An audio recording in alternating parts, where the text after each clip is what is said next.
बहुत समय पहले भारत की पवित्र भूमि पर एक ऐसा योद्धा जन्मा था जिसकी वीरता सूर्य की तरह तेजस्वी थी, जिसका दान समुद्र से भी विशाल था और जिसका जीवन दुखों से भरी एक महान गाथा था।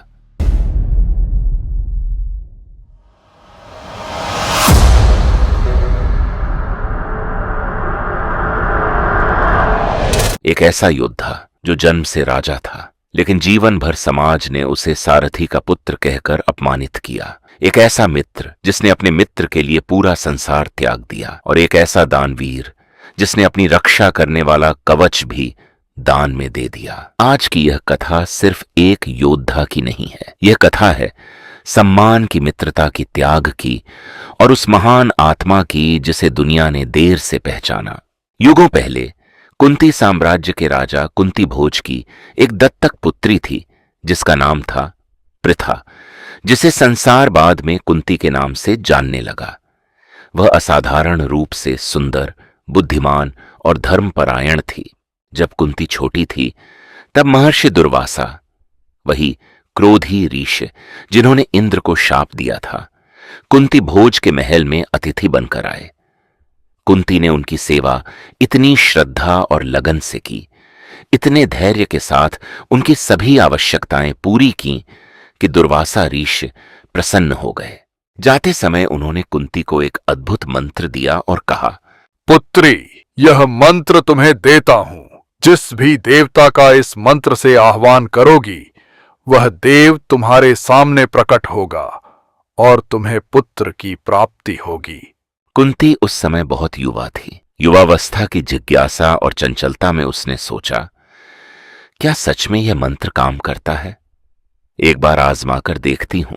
एक प्रभात में जब आकाश लाल हो रहा था और सूर्य क्षितिज पर उदित हो रहा था, कुंती एकांत में बैठ गई। उसने मंत्र का उच्चारण किया और सूर्यदेव का आह्वान किया, और तत्क्षण आकाश में एक अद्भुत प्रकाश फैल गया। हवा रुक गई, पक्षी चुप हो गए और सूर्यदेव स्वयं साक्षात प्रकट हो गए, तेजोमय, स्वर्णिम, दिव्य। कुंती घबरा गई। उसने यह केवल जिज्ञासावश किया था, उसे इतनी जल्दी परिणाम की अपेक्षा नहीं थी। परंतु सूर्यदेव ने कहा, पुत्री, यह मंत्र का नियम है। अब मेरा आना व्यर्थ नहीं जा सकता। तुम्हें पुत्र होगा, और वह पुत्र तेजस्वी, वीर और महान होगा। वह मेरे समान कवच और कुंडल लेकर जन्म लेगा। और इस तरह एक अविवाहित कुंती के गर्भ से एक दिव्य बालक का जन्म हुआ। वह बालक अद्भुत था। उसके शरीर पर जन्मजात कवच था, सोने जैसा चमकता हुआ, अभेद्य। उसके कानों में दिव्य कुंडल थे जो सूर्य की तरह प्रकाशमान थे। उसका मुख तेज से दमकता था। परंतु कुंती के सामने एक भयानक संकट था। वह अविवाहित थी। अगर यह जाना गया कि उसका पुत्र है तो उसका, उसके परिवार का, सबका अपमान होगा। समाज उसे स्वीकार नहीं करेगा। आंखों में आंसू भरकर कांपते हाथों से कुंती ने उस दिव्य शिशु को एक टोकरी में रखा। उसमें कोमल वस्त्र बिछाए, बच्चे के माथे को चूमा। शायद उसने महसूस किया कि वह अपने जीवन का सबसे बड़ा पाप कर रही है और साथ ही सबसे बड़ी विवशता से गुजर रही है। उसने वह टोकरी गंगा नदी में बहा दी। टोकरी बहती रही नदी की धारा के साथ। उस छोटे से शिशु को शायद पता भी नहीं था कि उसकी मां ने उसे छोड़ दिया है। वह सो रहा था, निश्चिंत, शांत। गंगा नदी के किनारे अधिरथ नाम का एक सारथी रहता था। वह हस्तिनापुर के राजघराने का सारथी था, साधारण परिवार का, परंतु मन से बहुत अच्छा इंसान। उसकी पत्नी का नाम था राधा, एक ममतामयी, करुणालु स्त्री। उनकी कोई संतान नहीं थी। यह दुख उन्हें भीतर से खाता था। उस दिन अधिरथ नदी के किनारे बैठा था जब उसने देखा एक टोकरी नदी की लहरों पर बह रही है।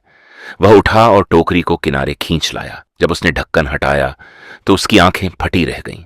एक दिव्य शिशु सोने जैसे कवच में, चमकते कुंडलों के साथ, मुस्कुराता हुआ उसे देख रहा था। अधिरथ दौड़ा दौड़ा घर आया। राधा ने जब उस बच्चे को देखा तो उसकी आंखों से आंसू बह निकले। उसने बच्चे को गले लगा लिया और बोली, यह भगवान का दिया हुआ है, यह हमारा पुत्र है। उन्होंने उस बालक का नाम रखा वसुषेण, परंतु राधा का बेटा होने के कारण वह राधेय कहलाया।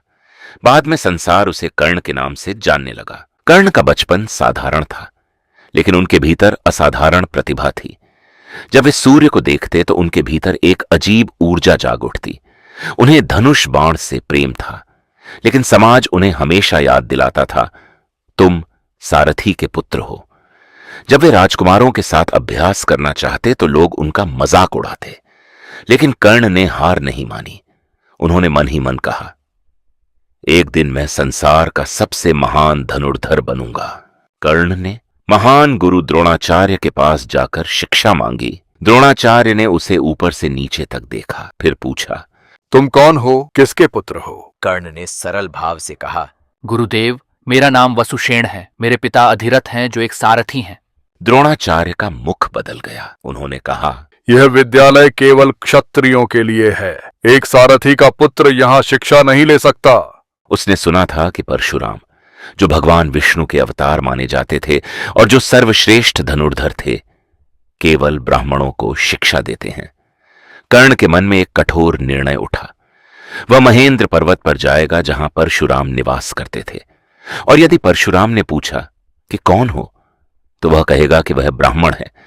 यह झूठ बोलना उसकी नैतिकता के विरुद्ध था, परंतु उसके पास कोई और रास्ता नहीं था।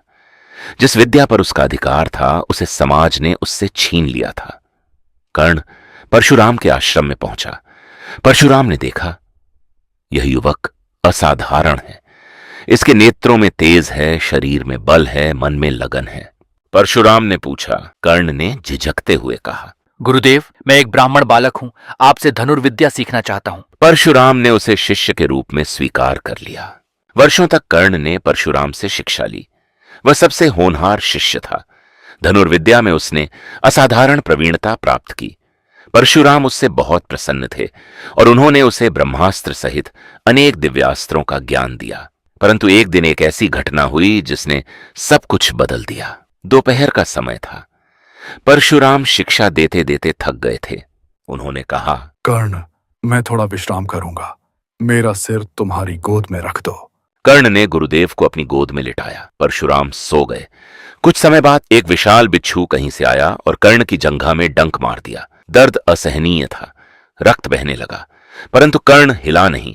उसने एक भी आह नहीं भरी, एक भी शब्द नहीं बोला। वह जानता था कि यदि वह हिला तो गुरुदेव की नींद टूट जाएगी। कर्ण बैठा रहा, दर्द को पीते हुए, रक्त बहाते हुए। उसका पूरा शरीर कांप रहा था, परंतु वह अटल रहा।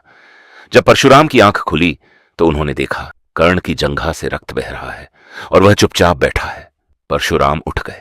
उन्होंने गंभीर स्वर में कहा, कर्ण, यह सहन शक्ति किसी ब्राह्मण में नहीं हो सकती।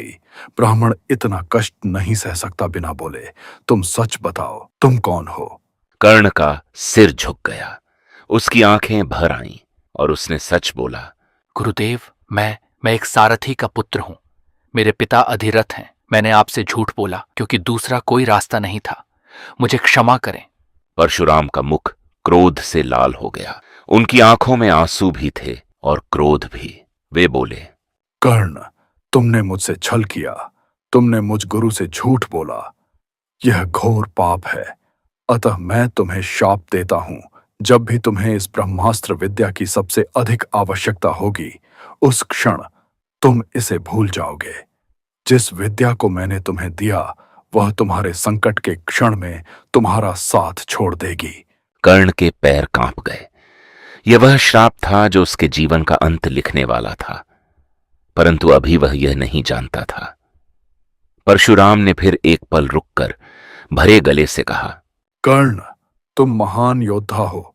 तुम्हारा दोष नहीं कि समाज ने तुम्हारे साथ अन्याय किया, परंतु मेरे नियम हैं, मेरे शाप भी। जाओ। कर्ण ने गुरु के चरण छुए और चला आया। उसके जीवन में दूसरा बड़ा आघात आया था, और इस बार उसके अपने गुरु से।